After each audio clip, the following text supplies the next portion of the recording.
Hey. All right, and we're now live on YouTube. So if you're joining us on YouTube, it's good to see you. Welcome. My name's Sean Latham. I'm the director of the Oklahoma Center for the Humanities. It's nice to welcome you here this evening. You'll have to bear with us for just a moment. We'll start our Zoom event in just a moment as we welcome people in from the waiting room. We'll ask you to just wait for just a moment or two. It takes us a little bit of time to get all of that set up. All right. Good evening, everyone. All right. Welcome to the Oklahoma Center for the Humanities. Hey there. My name is Sean Latham. I'm the director of the Oklahoma Center for the Humanities. It's nice to welcome you all this evening. I'll ask you to bear with us just a moment while we admit everyone from the waiting room as we bring you in, at least for the initial part of the program. We're going to turn off your cameras and microphones. We'll probably ask you to turn those back on when we get more to the Q&A portion of the evening's event. All right, I think we'll go ahead and get started. We have other people in the waiting room here that we'll be admitting in a few minutes.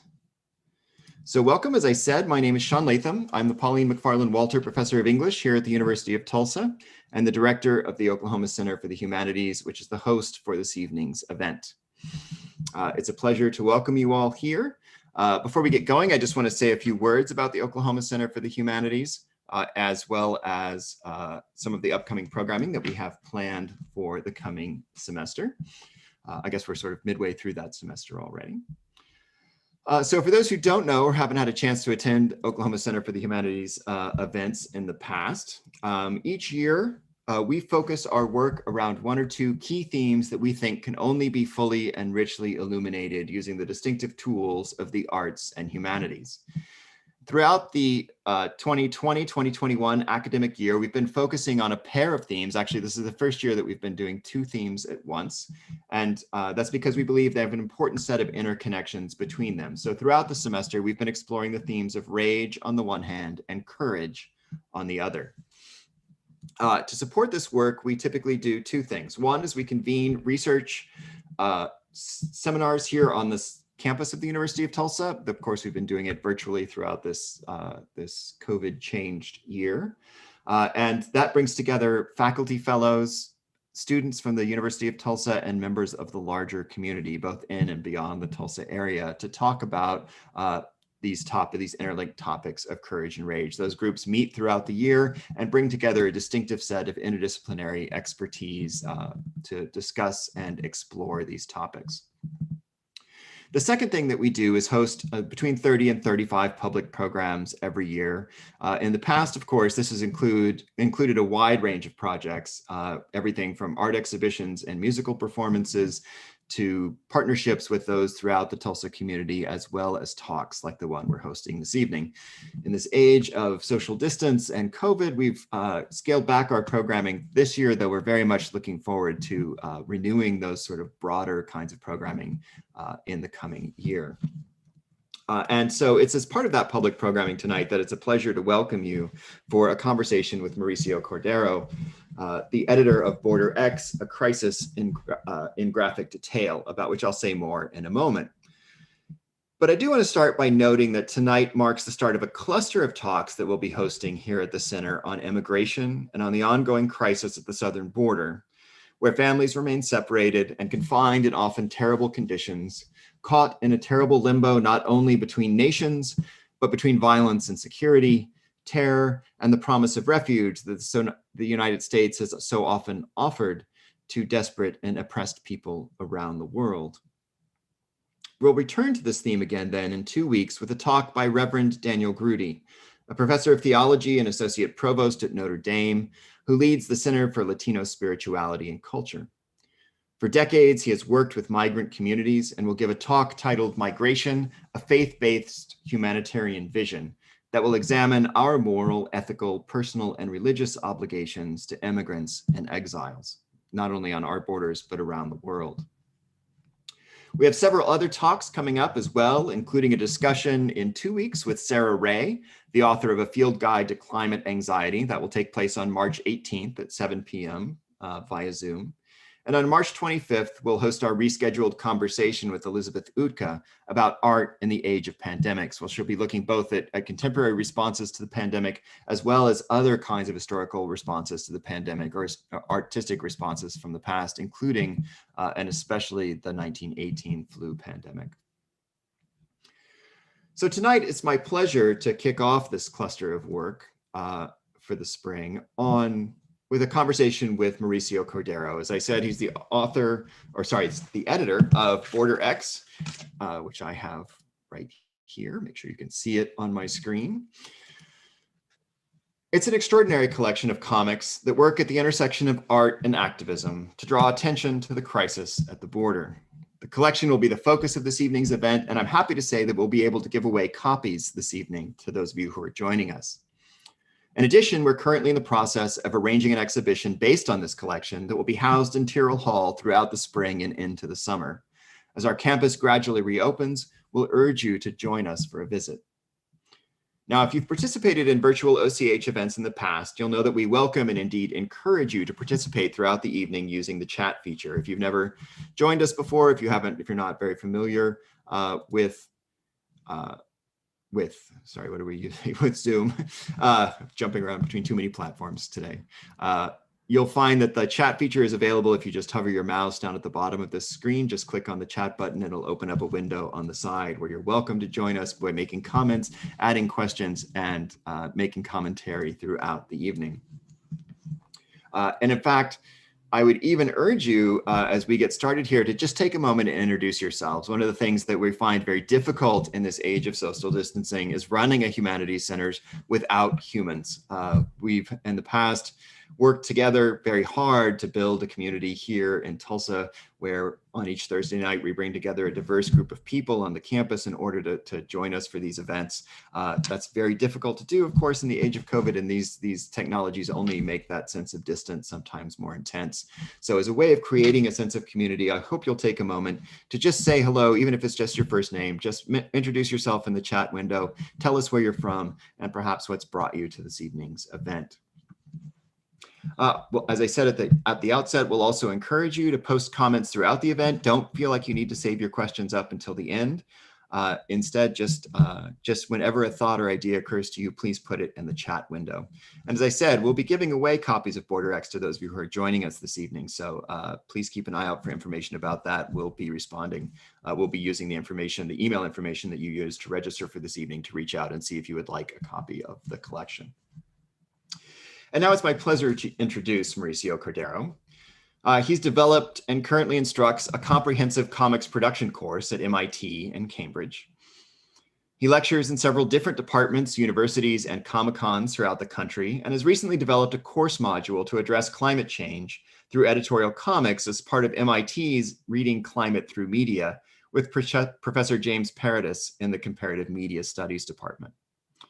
He's currently developing several game strategies as well to teach theories of semiotics and spatiotopical events, restricted and general anthropology, graphemes, hyperframing, multiframing, and other theories in a rather innocent and cute deck of cards he's called Wrastler. He has worked at the Institute of Contemporary Arts, Boston, at the Boston Center for the Arts, and operated his own art gallery in France before deciding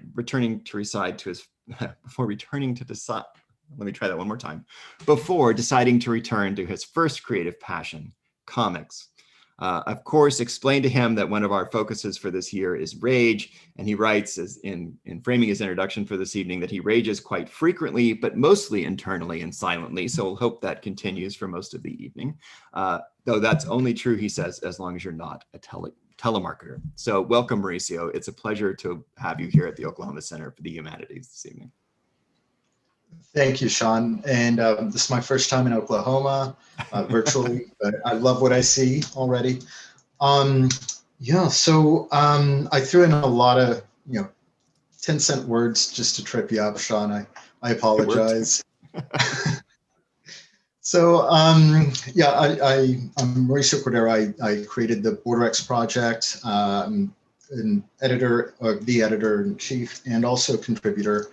And it was the product of rage. I'm glad to hear that you're also talking about courage in this series, because I think a lot of the stories depicted in BorderX demonstrate considerable courage. And as well as the video presentation that I prepared, we're going to see it in two parts. The first part will be with Professor James Parody, who is a colleague, but also I think one of my mentors in the comics field. And we work together on a few different topics and courses. He's going to talk mostly about the hows, how BorderX was created in the interview. And then we're going to hear from Professor Warren Binford, who is an advocate for human rights, and particular children's rights. She's traveled around the world trying to develop policies that are more humane. She's argued in front of the Supreme Court, and she also has created Project Amplify, which you'll hear more about in the video, that actually took the transcripts from the Supreme Court Flores versus Barr case, which is now whoever the next Attorney General, hopefully it'll be Flores versus Garland case, and provide us with transcriptions that artists were free to interpret as, in any art form they pleased. Of course, I did comics, but South Park also was inspired, as well as many artists across the country. So without further ado, and I also want to thank Tara and Sean for organizing everything. And I promised Tara I would give her a sign to roll the video. So you can roll it now, and I will be quiet.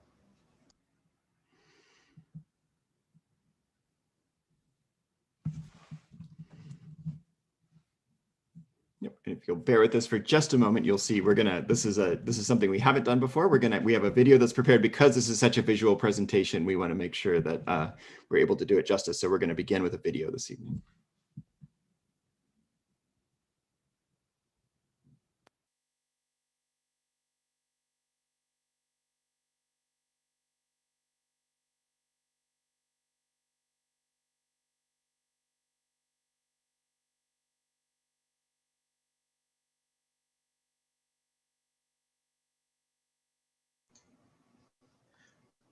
While she's getting that queued up, I just want to shout out to a few people here. Janine, I can't wait to hear more about what you're doing with comics and comics on the border. That's very interesting. We should definitely talk. And Andrew, historian of Greater Mexico. We have a wonderful story in BorderX that is the first border crisis, which was actually Texans trying to get into Mexico, that I think you'd appreciate, by Brian DeLay, who's a historian at University of San Francisco. SFU. I'm kind of flustered here. So who else do we have here? Heather, I know you well. Claire, University. Are there any comic fans out there besides Janine? And just tell me when you're ready, Tara. I'll be quiet. I think we're pulling it up right now. Give us just a moment while the screen sharing starts.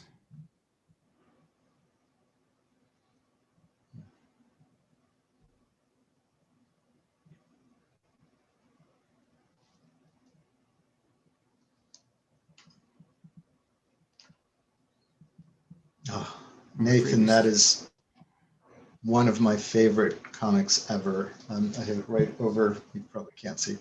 And I can't wait till part 2 comes out. It's, I think, a year behind schedule, but still, I'm waiting patiently for it. Well, I give Tara just a moment to work on the technical side of this. This is something we haven't done before, and it's a bit of a challenge. So let me just start by asking you a couple of questions, Mauricio, to get us started. I know some of these things will be covered in the video as well, but I wonder if you could just tell us a little bit about the idea behind creating a comics anthology. itself? Like what was the inspiration for this project? What made you decide that you have many skills Of My Rebellion, it had to be in here we go. Okay, we'll get to that question in a moment. So I think the video's up, and I'll let Tara take it from here. And so I started to directly contact a few friends and say, you know, hey, what do you think about this? And the Okay. Yeah, let's get to the beginning there. Thank you. Okay, I will mute now. Why don't you say something about what got you, thinking about comics and borders? the origin was really anger. And I hadn't felt this angry since I was a teenager, you know, rebelling against Reagan and Bush. And growing up in DC around politics, I mean, that was meat and potatoes down there. We thought about politics all the time, even as a high school student.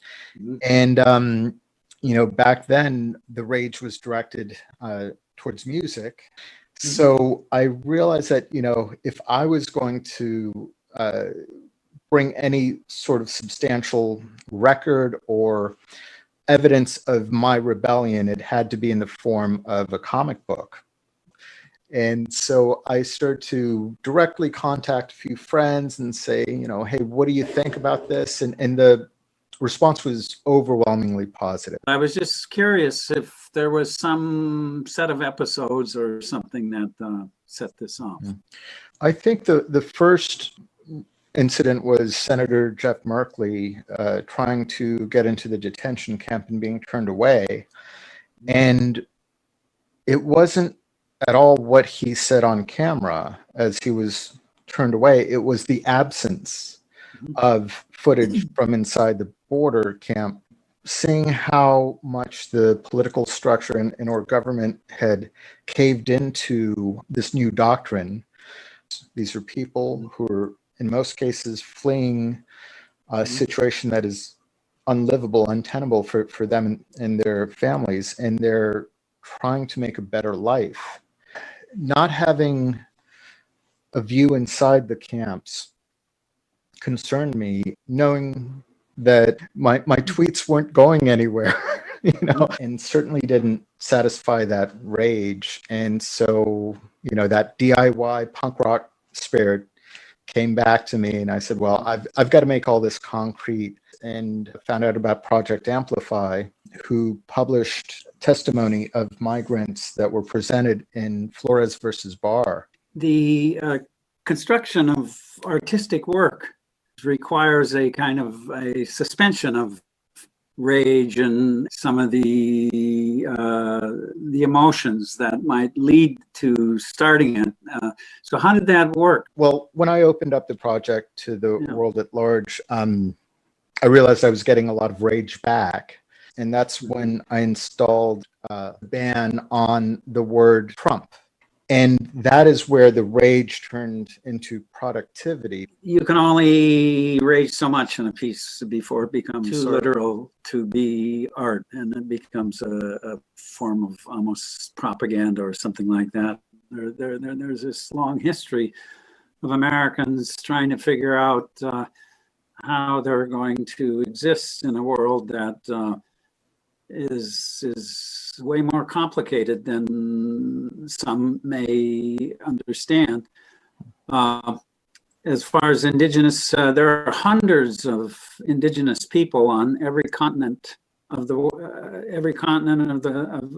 globe, and this is one focus that you have on this particular location, but it sort of stands, does it not, for a kind of universal problem that has to do with borders.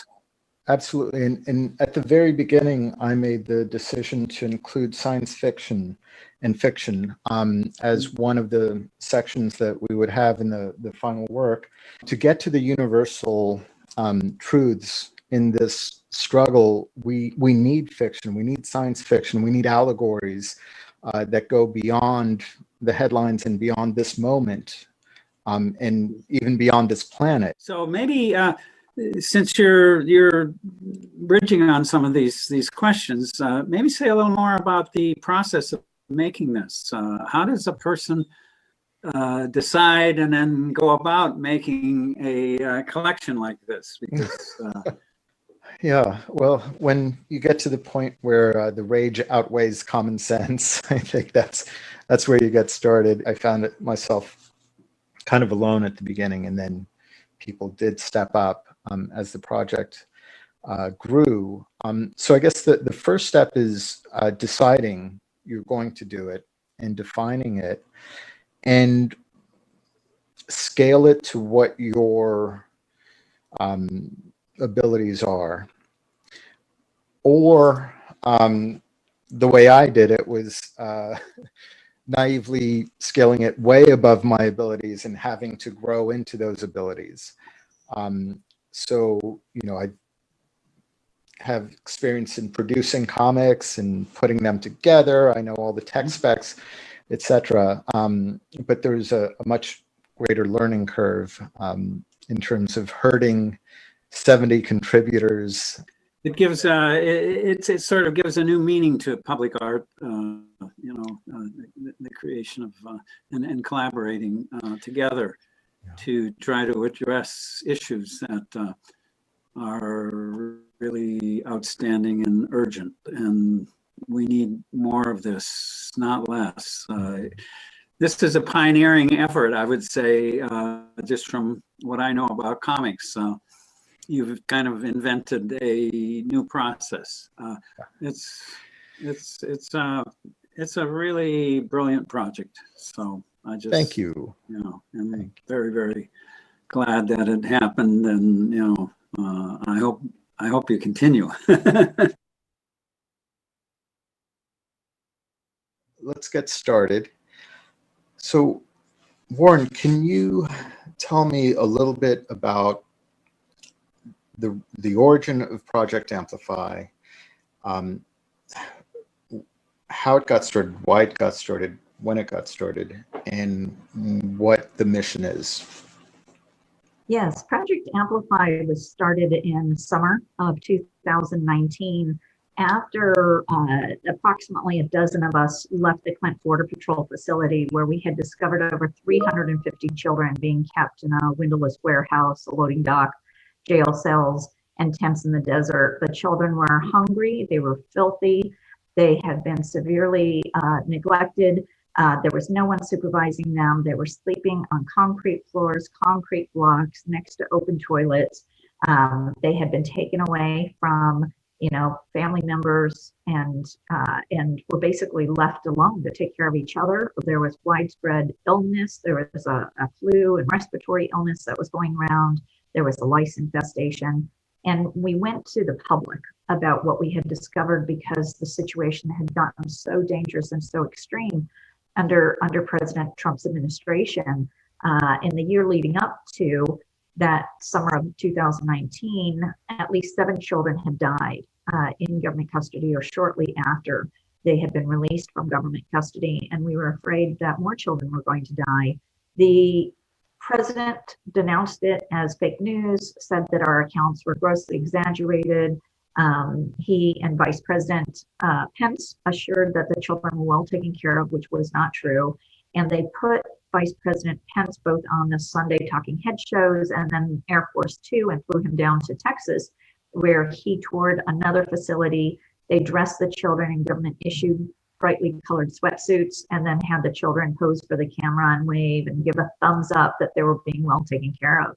And we realized that there was a false counter narrative that was being advanced at the highest levels of government, and wondered how it was that we could counter that narrative so that these children's experiences and their histories were not erased. And we decided to create a website and post all of the publicly available testimonies of the children on that website, so that any member of the public who wanted to inform themselves could go and read the children's accounts and discover for themselves what the truth was, what the children said in their own words. And then we called out to artists and writers and musicians and everyday Americans and asked them to read the children's accounts and find ways to amplify their voices. What was different in 2019 than previous years? What was different about what happened in the last 4 years is the number of children who are being held, the length of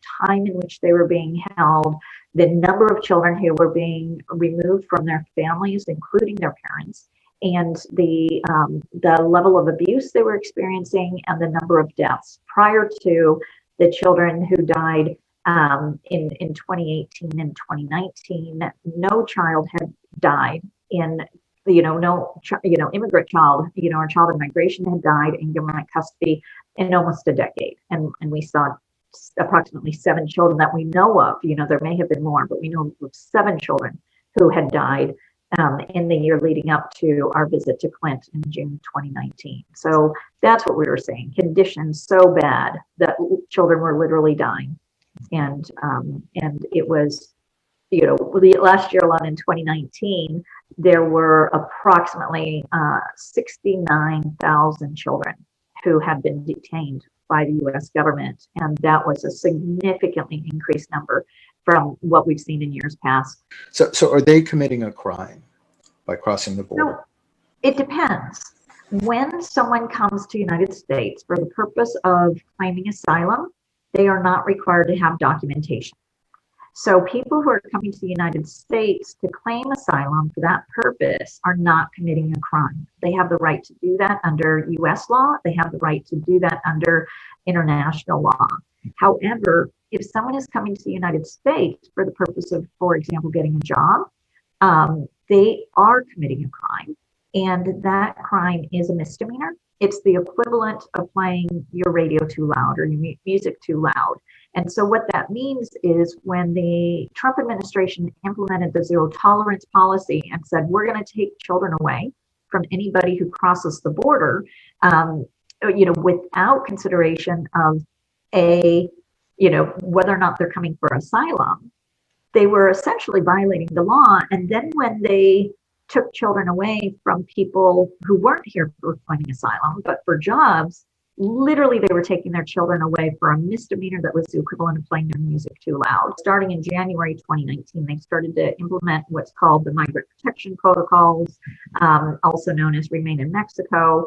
And many of the children and families that normally would be in the United States while their asylum claims are being heard are being sent to these very dangerous border towns in Mexico that are controlled by gangs, that are controlled by cartels, where there's a lot of human trafficking. Remember that Mexico is one of the lead source countries for human trafficking in America.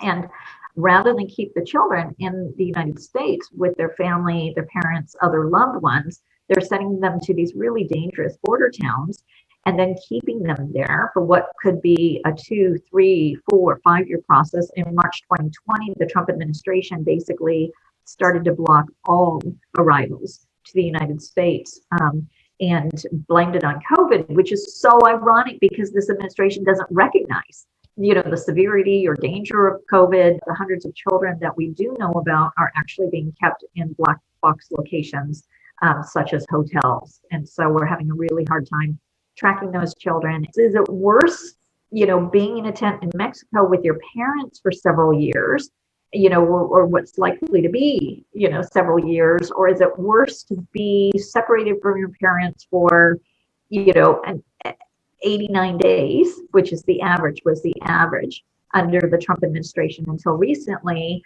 and kept in Border Patrol facilities, or a Walmart, but then reunited with your family after that. And I guess where I come down is that both of these are horrible, and neither one of them is acceptable. And what we really need to do is, under a new administration and with a new Congress, we need to create legal protections to make sure that the brutality that children have been subjected to under this administration never happens again. And I've already spoken with Senator Merkley's office about working together to draft legislation that makes sure that this never happens again. We need to get to the root problem. Part of the root problem is trying to support security in the children's home countries so that they don't need to migrate. But for those who do need to migrate, to make sure that they are treated humanely throughout the asylum process.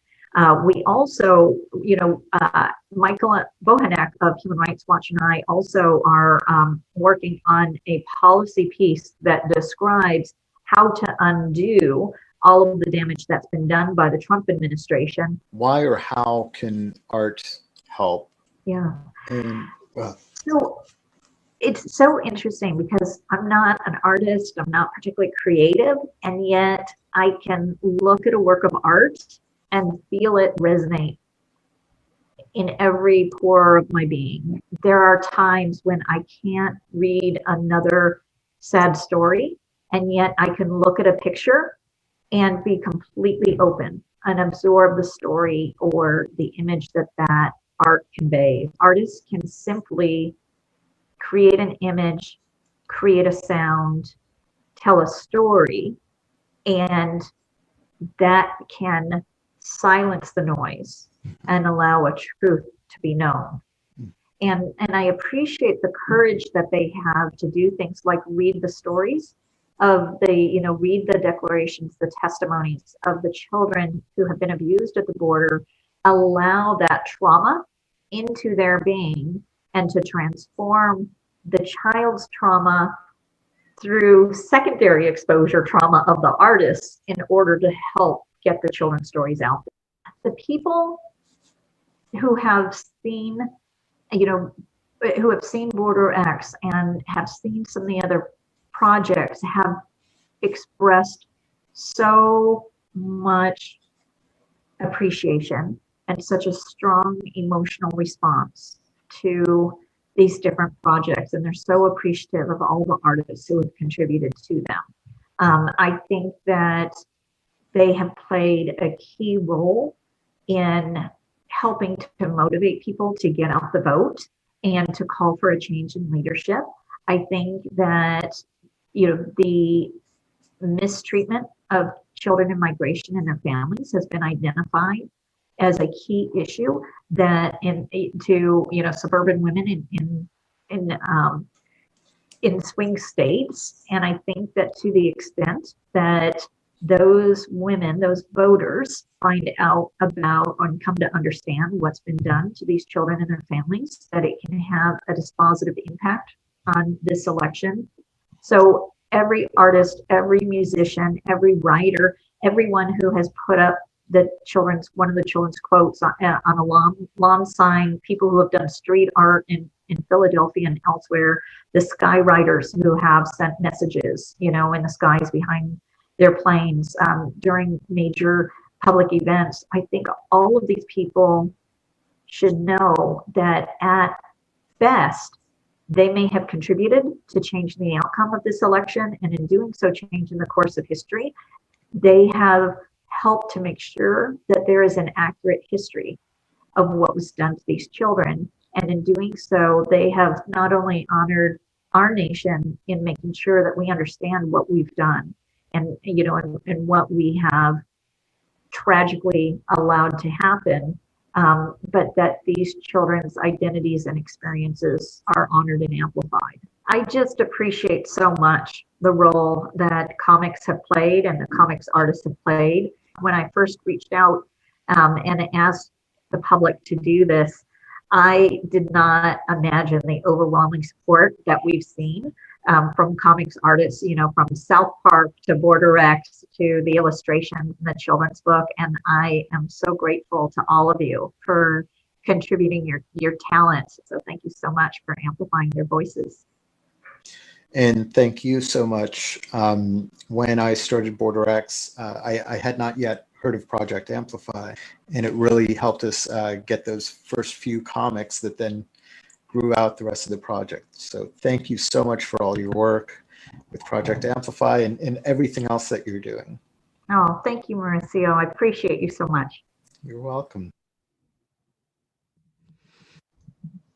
All right, terrific. I appreciate you all bearing with us with obviously a little bit of lag there in between the sound and the video, which has to do, I think, with the fact that we're streaming this through Facebook and Zoom at the same time. we really wanted to make sure to include a video element here at Mauricio's suggestion, because this is obviously such visual material for us to be doing. We wanted you to see as many of the pages and as much of the artwork as we can. So Mauricio, do you want to say some things about that video before we begin the sort of conversational aspect of this evening? Well, it's pretty amazing to see the video that was shot, you know, as it says, before the election, where my shoulders are like, I don't know, up here, and now it's, you know, what a sea change in just a few months. Yeah, what a change. You know, it's still a lot of work to be done, but quite a change in the last few months. Yeah, I think that it was quite powerful, as you said, to have that date flashing by at the bottom of the screen, and to, you know, I don't know, I'm not an expert, so I don't know exactly what changes have been instituted, but it does feel like there's a space for hope, maybe that that wasn't felt as powerfully, perhaps in October when the videos were shot. Yeah, there certainly is. There are a few changes.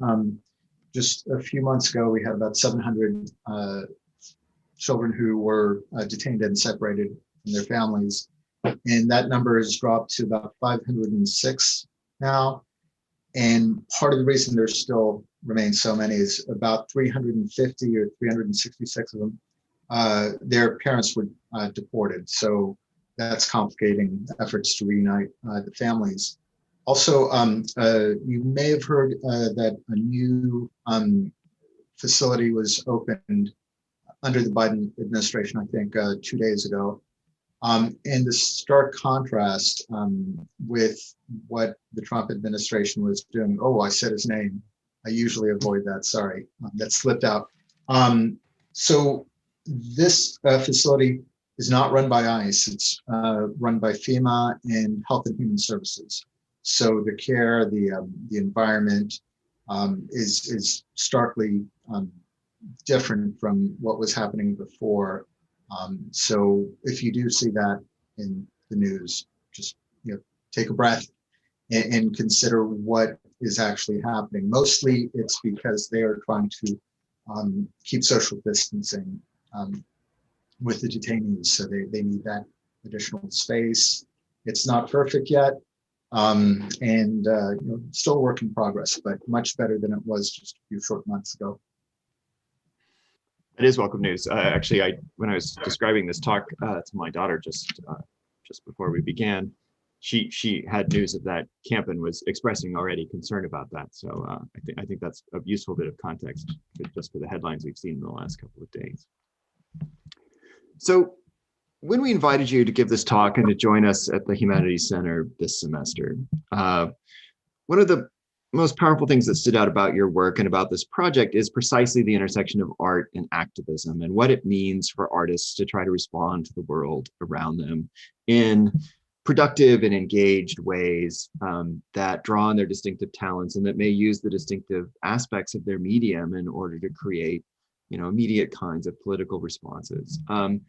So I want to talk to you a little bit about that intersection of art and activism to begin. And I think it would be helpful to just start with a little bit about your own background, about what drew you to comics initially. What have you always wanted to, have you always drawn comics? Has comic always been a kind of art form that you aspired to? Did you read them as a kid? Is it something you came to later in a sort of artistic career? Just tell us a little bit about your own sort of, you know, artistic trajectory that's led you to a comic artist that teaches at MIT of all places. Yes, definitely comics. I can't remember a time when I did not have comics in my life. I was a sickly child, and so one of the little treats my parents would bring to the hospital were Donald Duck and Scrooge McDuck comics. And quickly they got a little more sophisticated because I wasn't that interested in Disney at all. And I was also devouring the comics page, and I couldn't get enough. So I started to find out, discover that there were comics in the editorial section. And boom, I just started to study these. I didn't know what it meant. I mean, who's this Nixon guy, and slowly I started to really see the power of political comics at a pretty much precocious age, I'd say. Also, we had this wonderful friend from Spain who would give my mom these stacks of comics, and my mom just would hand them over to us and didn't realize there were things like Mad Magazine, Cracked, Crazy, and some things that were more for like teenagers. And I was devouring those as well, and just really seeing this incredible, incredibly broad spectrum of comics beyond Marvel and Spider-Man and Batman. I was seeing top-notch parody in Mad Magazine, and even goofy things, Spy versus Spy, all that wonderful stuff. So I've always been interested in comics, and I think because of the political comics in Doonesbury as well, I saw it as a medium for expressing one's grievances with the world, raging, as it were, at a very early age. I also discovered Mafalda, which is by the Argentinian artist Kino, and it's some of the most politically charged comics you'll ever see. She looks quite a bit like Peanuts, Charlie Brown sort of characters, but the thing she says just probably would never be printed in a US newspaper at the same time in the 60s, 70s. So, yeah, I mentioned a bit in the bio. Then I went to art school, and that kind of ruined me.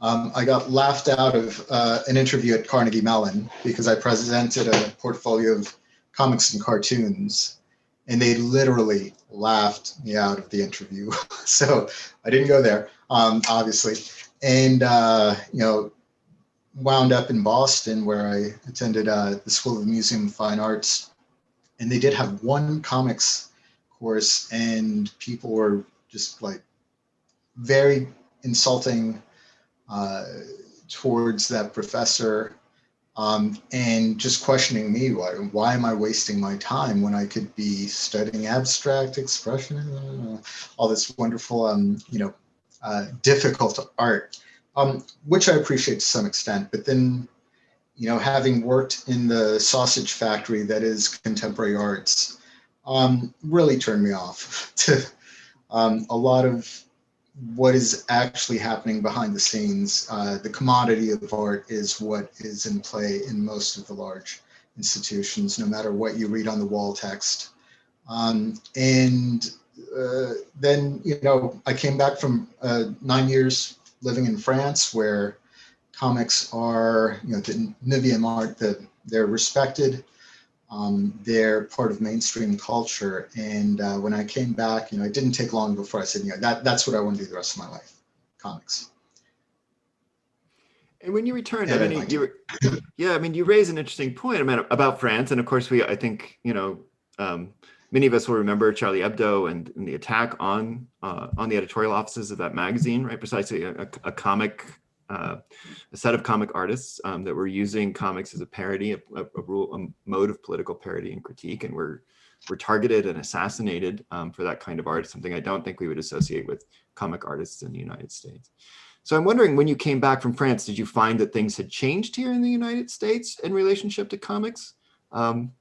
Did the art world change somehow? I mean, we feel, of course, now, like, I think maybe, as you said something about Marvel, right? The Marvel universe is pervasive across our mass media, our popular media now. So do you feel that comics have sort of changed? Did it change after you'd come back from France? Do you feel like comics are changing now as a serious form of art? Would you still be laughed out of Carnegie Mellon for showing them a portfolio of cartoons? No, I think they'd be clawing at my portfolio at this point.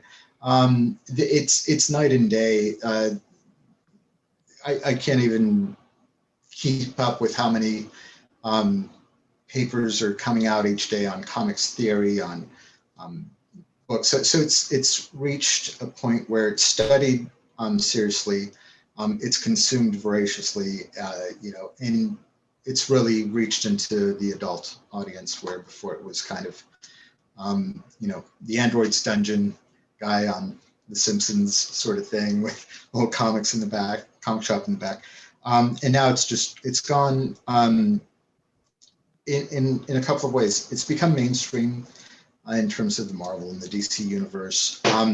But the underground comic scene has never been stronger, in my opinion. I mean, it was quite strong in the 80s before I left. And then now it's seen a really strong resurgence because of the different opportunities that are available to publish online, print on demand, which is part of the way that we produce BorderX. So we didn't have to wait for a publisher's approval or an editorial staff.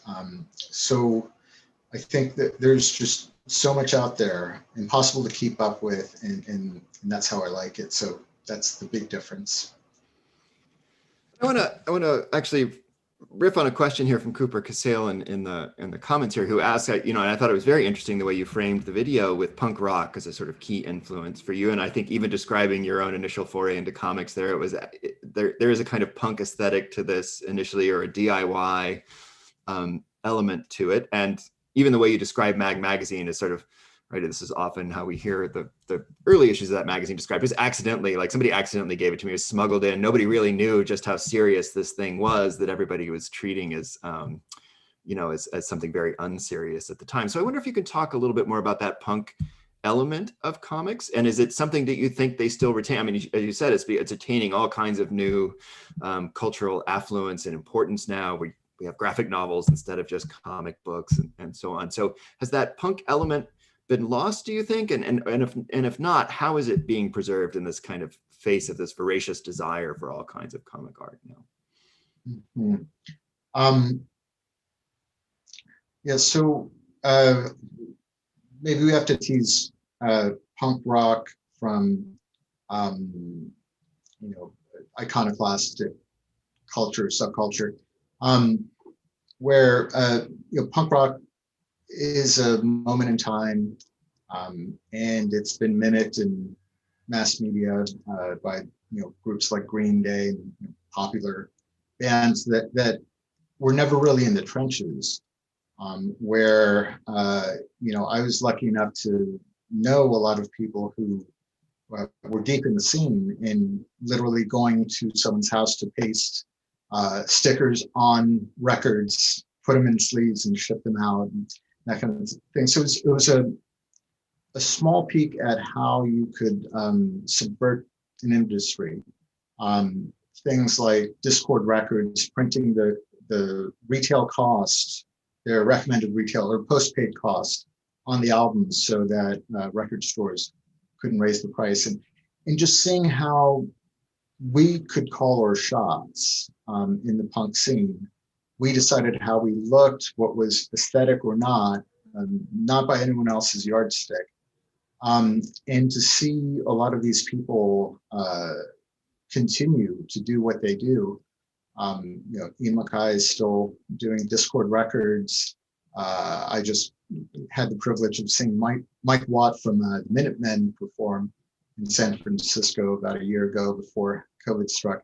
So they're still doing what they're doing. And I think the underground comics scene of the time is exemplified in Love and Rockets, where Love and Rockets is, if you don't know, it's a comic book made by two Latino brothers, Jamie and Gilbert Hernandez. And it became it started as a sort of science fiction underground comic about mechanics and spaceships and things like that, but quickly became a slice of life story. And for I think over 40 years now, 43 maybe, it's followed the trajectory of the two main characters, who are both women, Latinas, in Jamie Hernandez's story. And they've aged along with the comic. So, I saw a question about demographics here. They're writing this comic on their terms. And if someone doesn't want to pick up a comic about a 40 or 50 something year old ex-punk Latina protagonist, it's up to them. But they're still doing what they're doing. And Raymond Pettibone, who early on was doing the Black Flag and Minutemen covers for the albums, is quite a respected artist now, and he's just the same. He talks the same. He expresses himself with the same rage as he did then, but he is making the museum rounds and quite a few impressive collections around the world. So I think that certainly it's changed a bit, but a lot of people are still clinging on to those roots and continue to create wonderful and interesting artwork despite the 50 some years that we have on punk rock.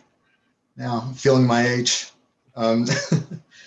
So I hope that answered your question. I know it was well, and it's that, I think it's that element of both a sort of both rage and the sort of attempt to sort of reinvent culture to use it for your own ends that strikes me here, because I want to use that to talk about what led you to bring comic art to bear on the crisis at the border.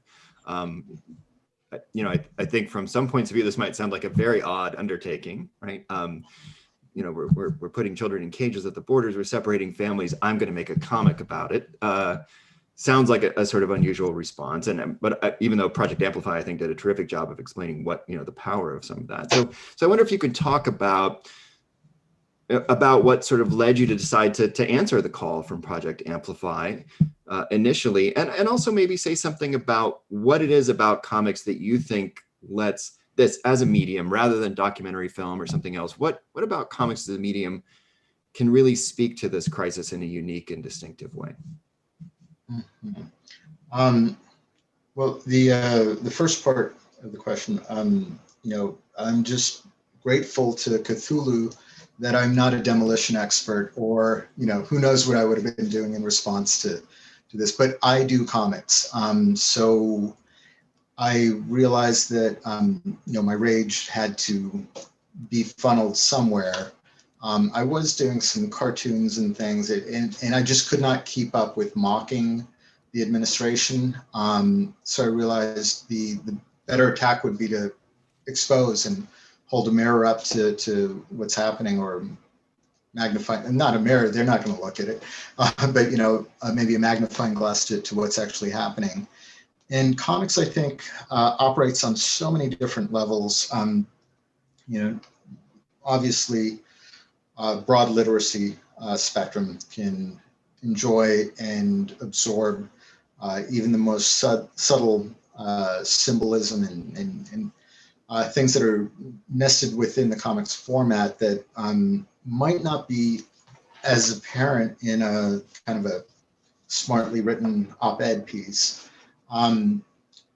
There's also a very interesting point that was made by one of our other colleagues at MIT about the haptic nature of the comic, whether it's the print copy or on a tablet, where each time you want to advance in the story, you have to activate the page. You have to come in contact with that which you're reading.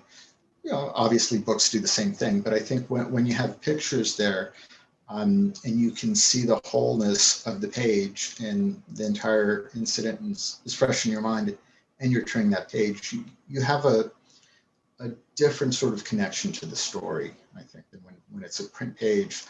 Obviously, in films, it's all about the director and the editor. They control the pacing, unless you want to rewind and stop the movie and go back and forth. But in comics, you're really able to move back and forth, and it sets up, sort of a recall. You might read the first one and think, but after you've read a few of these comics and you're starting to think, oh wait, I read something similar in the first one, and it starts to really build up an argument without having to argument the case, simply by showing what's happening. And I don't want to get too deep into theoretical conversation about comics, but there's a lot going on in terms of braiding and callbacks that's difficult to do in other mediums. For example, in film, you're hoping that the viewer is going to recall something symbolic from maybe scene one. But in a comic book, you can literally just turn back to a few pages and see what's happening. So I think it's ideally suited for difficult topics. And when you look at the popularity of things like Fun Home, or my favorite thing is Monsters, where there are just deep, deep levels of meaning imbued in those stories. And they're not easy stories, but they're bestsellers. So people are really enjoying getting some pretty deep, serious messages through this medium. Yeah, this goes to the question that you alluded to it before from Charles Spurlock here in the comments about the question here. You said this is a pretty difficult comic to read, or this collection is very difficult to read. One of the images, I should have had it pre-queued here, but it was a child who's drowned, and spread across both pages of the comic. It's quite potent. I mean, you described that kind of haptic response. There's no text on either of these pages. You're simply sort of looking at this image, and I suppose could decide to pass by it quickly or study it in some detail. So I wonder if you could tell us a little bit. Well, I do want to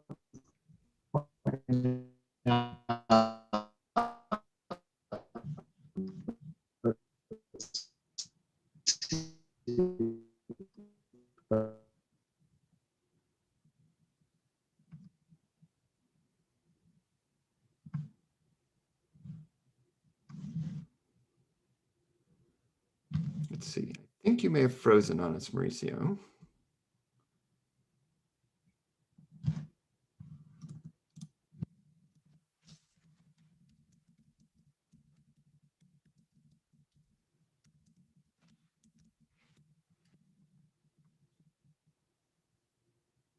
Okay, yep, bear with us for just a moment. It looks like Mauricio dropped out there. The hazards of our digital environments. Give us just a moment and we'll have him right back here online. Welcome back, Mauricio. Sorry, we dropped you there for just a moment. And we have you muted. Just a moment. Here we go. Yeah. Sorry about that. No. A little gremlin in the works there. So yes, it is difficult work, but I just want to reassure you that the child wasn't drowning, although many drowned. And we do talk a little bit about the beneficiary of the comic is the South Texas Human Rights Center, and one of their missions is search and rescue, but also forensic recovery. And that, it's a tough read. And what can I say? I don't think it's really hyperbolic. It's reflective of what's actually happening. The shock to me is that people aren't aware of what is actually going on at the border. So, can you tell us something about then recruiting the artists for this project? As you said, this is a very difficult situation for the artists. It's not, you're not asking them to contribute their sort of, art that they're not necessarily sort of excited to make, I suppose, out of, but rather to grapple with a very difficult, often traumatizing situation. Some of these narratives are very difficult to read, and to I think then to try to inhabit that narrative and translate it into your own medium, it seems to me would be particularly difficult. So I wonder if you can talk about the process that you went through to recruit artists, and maybe say something about how either in your response or in those of some of the other artists that you worked with, how they went about thinking about the process of transforming testimony from traumatized families and children into comic art. Most of the artists I know are tough. You have to be to work in this industry. It's not like being, an accountant. I'm sure there are accountants with very difficult work situations, but to be constantly judged and to really put your soul into the work and have that rejected time after time gives you a bit of a thick skin. And I think the artists who I contacted most of them were on board from the get-go. And this, the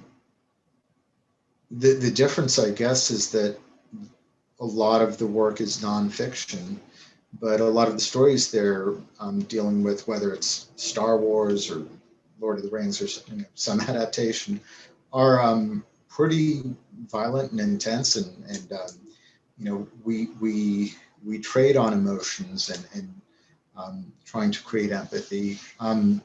So that's part of the answer, and the other is just by word of mouth. I think we latched onto some incredible artists who have been dealing with difficult topics for a long time. Peter Kupper, a lot of people know him from Spy vs. Spy in Mad Magazine, but his own work in World War III, in the New Yorker and other places is very difficult and addresses things like climate change. David Lasky, Tom Hart. Tom Hart wrote an incredible autobiographical comic about losing his daughter to sudden infant death syndrome. So, I don't mean to sound flip, but we're kind of used to difficult material. And I was heartened that these artists did choose to cast their gaze on this issue for this cause. And frankly, several artists did back out because it was too traumatizing and too triggering for them. And I totally understand that too. I don't hold anything against them. It's not for everyone, that's for sure. Can you tell us a little bit more about that process of recruiting artists? I mean, I think in the interview, one of the things that stood out to me, was a remark that this is it's not just that these are comics. This is a new process in some ways for how to go about creating a comic book, right? Here's this pre-made testimony. Will you create a comic around it? And can we together in that process create some kind of coherent, not just story, but a sort of activist document that can respond in a productive way to the crisis? So I wonder if you could just talk about sort of what led you to that process. Like, you could have done this whole thing yourself, presumably, right? What made you decide it needed to be collaborative, and what was the process of going through and working with artists? It would be great if you could actually talk about one or two of those collaborations in particular and sort of the issues or questions that you worked through together. Well, as I've said numerous times, I'm a comics guy. I'm not an expert on a lot of things, but I do know that my field of view is quite narrow, and the subject is so deep and dense and can go in a lot of ways. We have sections that deal with historic migration, and we have science fiction, because I wanted a multi-prismatic sort of approach to dealing with this really difficult, tangle of issues, because there's not just one reason that migrants come over the border, and there's not just one way to look at how the crisis has been dealt with or should be dealt with. So I really needed to make sure that it was not just my opinion coming through. That would probably be really boring to read, honestly. So I'm really grateful that so many people did answer the call and came out. I mean, every time I opened my inbox and saw new artwork, it was a total surprise. I couldn't have imagined the direction that a lot of artists chose to take the work. What else? Was some artists were flatly rejected. It was clear that they wanted to be published and had no interest or connection to the subject. So I won't talk about that too much. And let's see, a collaborative process.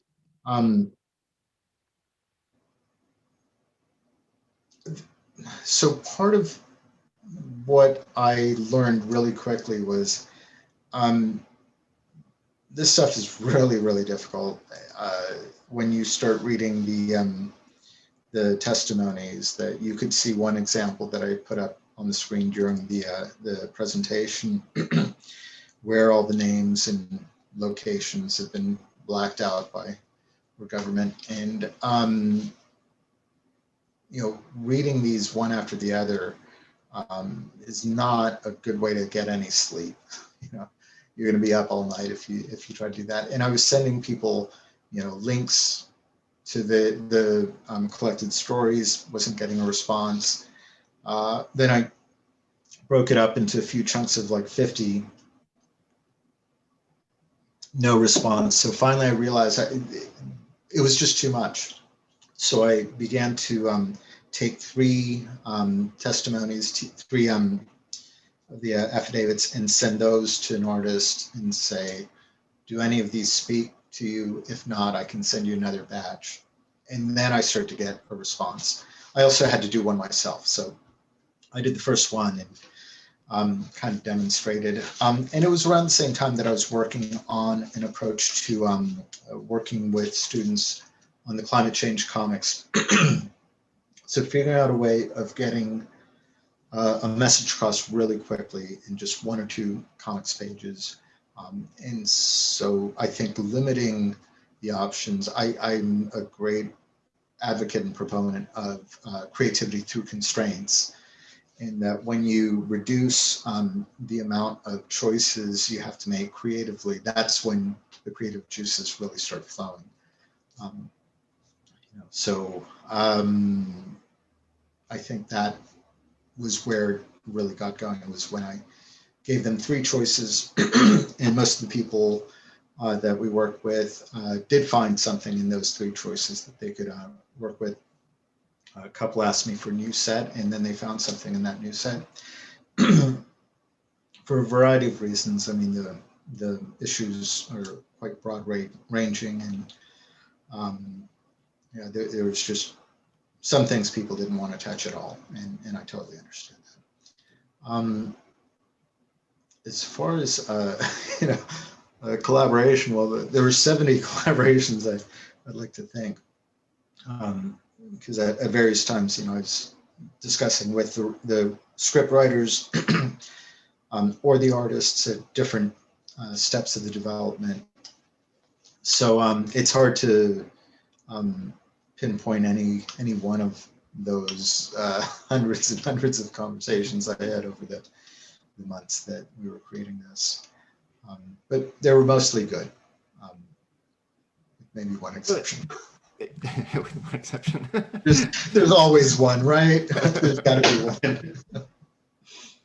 Well, and it does strike me that it does sound like a fascinating process, and that you're creating a kind of activist community, right, of artists, while also trying to rally an even bigger activist community that's trying to respond, that you hope will have a political response to the images that they see in the pages. So the difficulties that you describe in the 1,000 conversations are actually the political work that presumably you want the comic to do in the world as well. Good point. So we have several comments here, and I'd welcome additional questions and comments if you have them. We have a few minutes here left this evening. If you have questions, you can, if we can certainly try to make cameras work. If you'd like, you can just click the raise your hand button down at the bottom.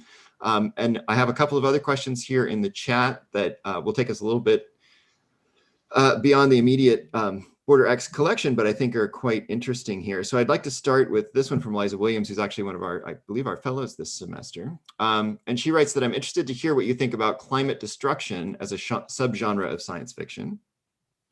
And given that the climate crisis only seems to exacerbate the challenges faced at the border with immigration and migration, how do you see that influencing your future work? And you made an allusion there briefly to what sounds like a really interesting project you're working on with climate comics now, that you too may see these two things as deeply intertwined with one another.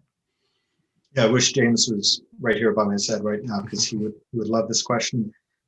What we're seeing is just literally the tip of the iceberg of what we will see when we look at the numbers of climate migration that are happening now, where people are fleeing places that the climate is just destroying their livelihood, their quality of life. It's pretty enormous, and in a few years it's going to get much, much worse. And honestly, like almost all the science fiction that I really like has something to do with climates and how horrible we are as guardians of the planet and climate. So I think that there's really a strong connection, but unfortunately, it's becoming more science than fiction at this point, because I mean, Oklahoma, was it 12 below? Texas.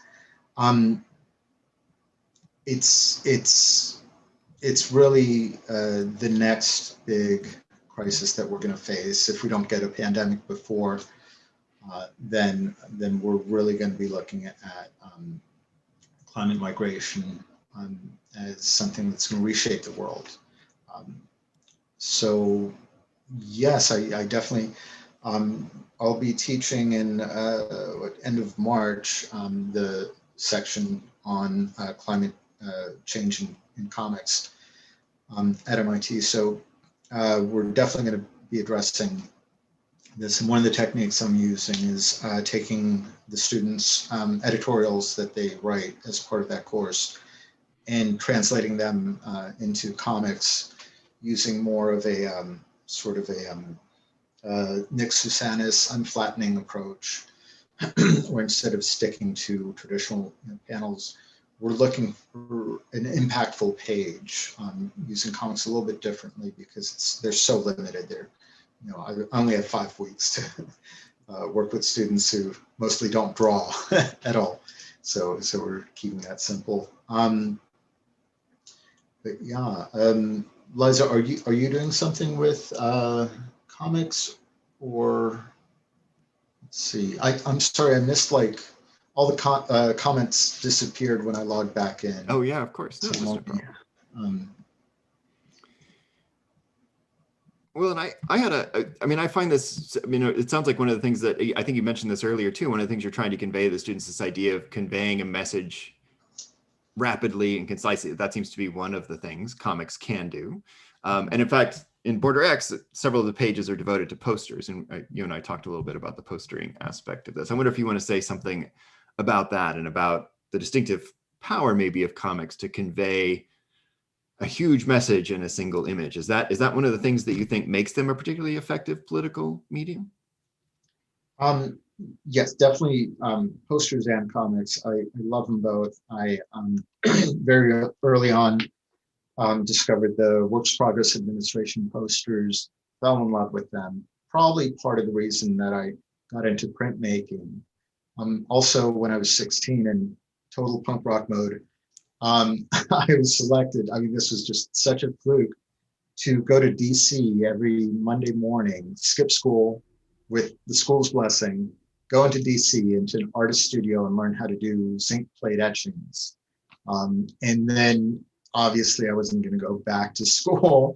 I just spent the rest of the afternoon going to the record shops and hanging out in the cafes and stuff. But so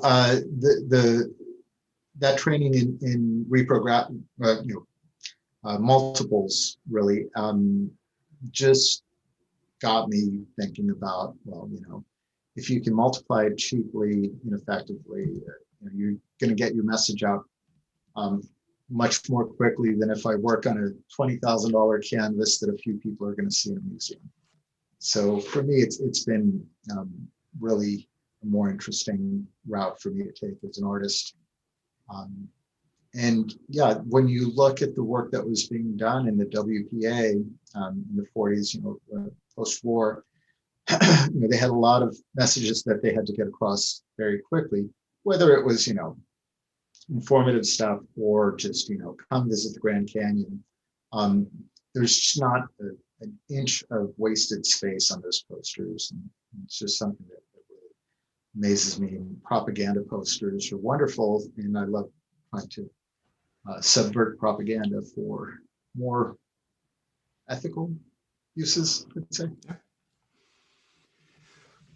We have two additional questions here I'd like to end with, and I'm gonna briefly share my screen because somebody shared this image with me, and so I think she may have had to leave, but the first question is actually from Tanya Garza, who asks about your thoughts on Texas high schools recruiting Mexican-American teens into the Border Patrol. And she asked this question in the context of one of the pages of the comics itself. And so I'm going to briefly share my screen just so everyone can see this image that she's talking about. There'll be a slight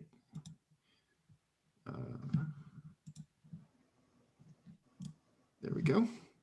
So she mentions this page in particular, and this again goes, I think, to what you were just saying about the economy of the image in comics. I mean, we don't even have to read the text here to sort of understand what this page is trying to convey. So I would ask you that question, and Drew Wood also asks a charged question here about that also extends into this kind of larger set of political questions about borderlands and how we inhabit them. And he asks, to what extent does the anthology consider the history of the drug war in Mexico and in the Central America crisis as push factors for migrants in the ensuing border crisis? So both of these are political questions. And so I'm curious about how you dealt with both or either of them or other kinds of political questions when you thought about assembling the anthology. I murmur to myself quite a bit. And I drop a lot of internal F-bombs when considering these things. That's how I deal with it personally. And to the first point about recruiting Mexican-American kids for the Border Patrol, no one should be working for the Border Patrol. I mean, seriously, what are we talking about here, border? There are so many other models that could exist to deal with population and growth and migration and that kind of thing. But borders are just, to me, just such an antiquated idea that the only way to effectively police them is radicalization. I mean, it's kind of like what we saw in the last administration. There was no way that on the merits of their arguments that a certain unnamed political party, GOP, would have won any of their elections. So they turned to radicalization, to ginning up, their base and getting people good and angry.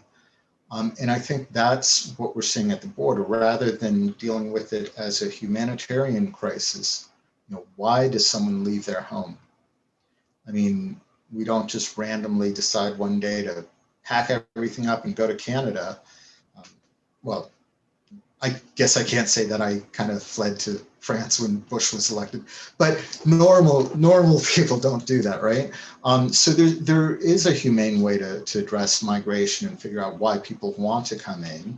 And if they want to come into work, well, there's plenty of work here. And these myths that have grown around the border are just, a bunch of BS. And to see the people that they are recruiting, it's no different than when Native Americans were hired to help colonization or with the war effort, or I mean, you can go on and on to any culture in the world and see that the empire is always going to be looking out for people that they can recruit and exploit, and to try to show the world that they're not so bad. I mean, look at Ben Carson, look at, the people that the previous administration hold up to say that we aren't so bad, we have some of the other on our side. So we get that free pass. And I think that's part of the sad, devious part of trying to recruit Latin Americans to police themselves on the border. I'm sorry, that was a rambling answer because I was trying to hold in the F-bombs. So, oh, I can't hear you. Oh, still can't hear you. Now I think you can. There we go. Yeah, sorry. Yeah. I understand that question was in fact sent to me privately by someone who didn't want to put it in the chat, I think for the same kind of emotional reason that you're describing. Do you want to say anything about Drew Wood's question here about the drug war and the ways in which that may have made its way into the BorderX anthology? Yeah. I don't know. Well, Americans stopped using Coke, or I don't know. It's sad that it's such a financial sort of transaction that is behind this. I mean, you know, illicit drugs and exacerbating. We don't really address it in BorderX, but you know, to blame Latin America for cartels, I think, is just a really easy way out. You know, we are the biggest proponents, I think, in the world of capitalism and, you know, pulling yourself up by your bootstraps. And then we're surprised when someone does that with illegal drugs. Well, who's raised the value of drugs? You know, American policies. You know, look at what's happening with marijuana, where it was. And I'm not a drug person, advocate or anything, you know, by any stretch, but I certainly see how silly it is to try to enforce, you know, laws that end up creating cottage industries, like, you know, black market drug running and all the like. So yeah, we don't get specifically into that, but it is a huge factor, and could probably be an entire book on its own. Yeah. Sorry, not much of an answer there, but No, it's terrific. This has been a really compelling, I think, and fascinating conversation. We've obviously ranged widely, you know, from the history of comics and in fact, unexpectedly punk rock, through climate change and the drug war, and indeed the ways in which you know, indigenous populations are exploited in a variety of different ways. So you know, and all this seen through the lens of comic art and the distinctive power of comics, I think, to convey the crisis at the border that the artists you've assembled so powerfully address. We're grateful to you, Mauricio, for joining us this evening and for leading us through this fascinating conversation, and for doing all the work that you did to produce BorderX and to share it all with us. I'm grateful to you for that, and for showing us how art can be used in this kind of activist mode in ways that I think are exciting and innovative. So thank you for joining us. Thank you all for joining us this evening as well. I would remind you that if you're interested in these issues, not only to get to keep an eye on your email, we will send copies of BorderX to all of those who joined us this evening, but also join us in 2 weeks when we address this issue from a rather different angle, when we're talking with people who are working from a position of faith around very similar issues around migration and immigration at the southern border of the United States. So Mauricio, once again, thank you very much. thank you, Sean. And thank all of you for joining us.